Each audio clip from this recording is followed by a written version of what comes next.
สบายดีทุกคนอยู่ดีมีแห้งมาพบกับบาทวรคนอยู่สวนมื้อนี้ผู้ค้าสิพาไปแนะนำให้ฮู้จักกับเครืออันหนึ่งพี่น้องหากยาพื้นเมืองลาวเฮาใส่กันตั้งแต่ดนแต่นานมาตั้งแต่ผู้นแหละบรรพบุรุษเฮาผู้นแหละมื้อนี้ผู้ค้าสิมาเอาไปประกอบหากยากับอันยาทานเพิ่นสั่งมาให้เอาไปให้เพิ่นเครือเอ็นอ่อนพี่น้องเอ้ยไปมาเบิ่งน้ำบาทวรมาว่าสรรพคุณประโยชน์เพิ่นอันใดดีอันใดอยู่ในใจ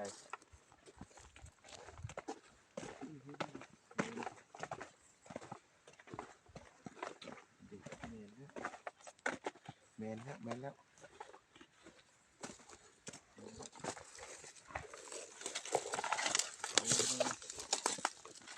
นี่ไข่หวานเนาะไข่ลวกเพิ่นโอ้เอ้าโทรศัพท์ขออนุญาตบัดค่ำแล้วจังสิรับโทรศัพท์น้อยโทรมานี่เด้พี่น้องนี่เด้เกลือเอ็นอ่อนเลยพี่น้องโอ้ไผ่ลวกบางยามแรงครับนี่เด้เกลือดำๆนี่เด้แม่นเลยพี่น้องเอ้ยนี่เด้โอ้เสียดายเด้ไผ่ลวก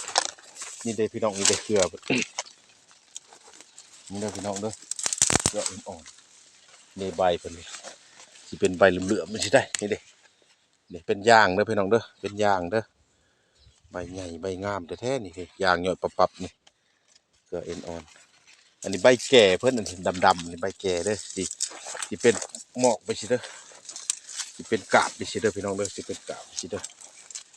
เกลืออ่อนๆนี่เด้อเกลืออ่อนเพิ่นกันเด้อนี่เด้นี่เด้เป็นยางแบบนี้แหละถือจำนำไว้เด้อพี่น้องเด้อเกลืออ่อนเพิ่นสิอยู่ตามโพนตามนั่นน่ะนี่นี่ก็แม่นนี่สรรพคุณประโยชน์ของเพิ่นก็ที่หลายอย่างนะพี่น้องเอ้ยผู้ใดเจ็บเส้นเจ็บเอ็นเด้อผู้ใดเจ็บเส้นเจ็บเอ็นผู้ใดปวดน้ำขอน้ำแข็งก็เอามาต้มกินต้มดื่มมาผักตากแห้งก็ได้เอาเมื่อใหม่ๆก็กินรู้แล้วเด้อพี่น้องเด้อหรือว่าสิเอาไปห่มก็ได้ประกอบใส่ในอื่นประกอบใส่สมุนไพรยาพื้นเมืองลาวเฮาประกอบใส่ในอื่นนํลายแนวประกอบใส่กระห่มสิเฮ็ดให้ดีเจ็บแข้งเจ็บขาเจ็บเส้นเจ็บเอ็นมันขอดมันจังหั่นนะพี่น้องเด้อเกลือเอ็นอ่อนนี่จื้อจำนำไว้เอาไปใส่กระโลดเด้อหรือว่าเฮาสิไปตากแห้งต้มกินก็ได้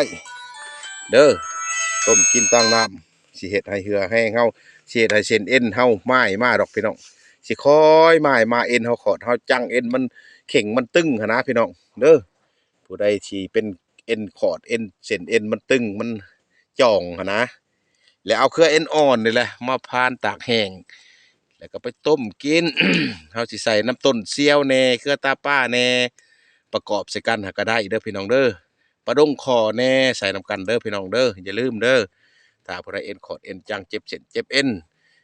ถ้าเฮาเอาเมื่อใหม่ๆนี้เฮาก็ต้มกินโลแล้วแล้วก็เฮาพันตากแดดไว้แหน่ประกอบใส่คือผู้ขาบอกมาแล้วมีจักชนิดก็บอกแบบนั้นแหละเอามาใส่กันกินเด้อพี่น้องเด้อถ้าว่าผู้ใดอยากห่มเนาะผู้ใดอยากห่มผู้ใดอยากเฮ็ดอบเฮ็ดอันนั้นก็เอามาใส่หัวสิงไข่เครื่องแล้วก็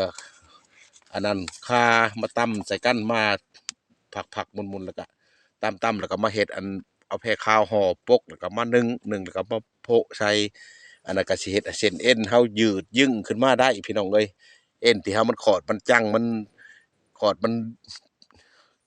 บ่ยืดบ่ยึ่งหันนะว่าซั่นซะมันเข่งมันตึงหันนะแต่สิว่าสิเอามาอบใส่ก็มาเฮ็ดอบก็ได้มาเฮ็ดปกมานึ่งซะก่อนมีเปลือกกุมเปลือกกามหัวชิงไข่เครื่องมาช่อยๆตำใส่นำกันนั่นแหละมีหัวคามาใส่นำกันขาเอ็นอ่อนนี้เด้อพี่น้องเด้อเอามาใส่กันแล้วก็มาใส่ผ้าขาวแล้วก็มานึ่งแล้วก็มาโปกใส่บ่อนเฮาเจ็บแล้วน้ำหัวเข่าลงแพงน้ำขาเฮานั่นแหละก็มาใส่นึ่งเอาขึ้นมาแล้วเอาอุ่นๆแล้วก็มานวดใส่เด้อพี่น้องเด้อจื้อจำนำไว้เด้อเคยเอ็นอ่อนนี่แหละใบเพิ่นก็ได้เอาท้องถิ่นได้เคยใช้เคยเออเหตุปฏิบัติมากอะแนวใดสรรพคุณประโยชน์เพิ่นก็อธิบายมาเด้อพี่น้องเด้อคอมเมนต์มาบอกบาทวอนแหน่บาทวอนมากล่าวมาบอกมา แบ่งปันให้รับรู้นํกันก็ส่ำนี้แหล้วพี่น้องเอ้ยผู้ใดเอาไปกินไปใช้แล้วก็ให้ดีให้เศร้าให้ถึกให้ดีให้งามนํกันเด้อพี่น้องเด้ออย่าเจ็บอย่าจนร่ำรวยกันอยู่ดีมีแรงสาธุ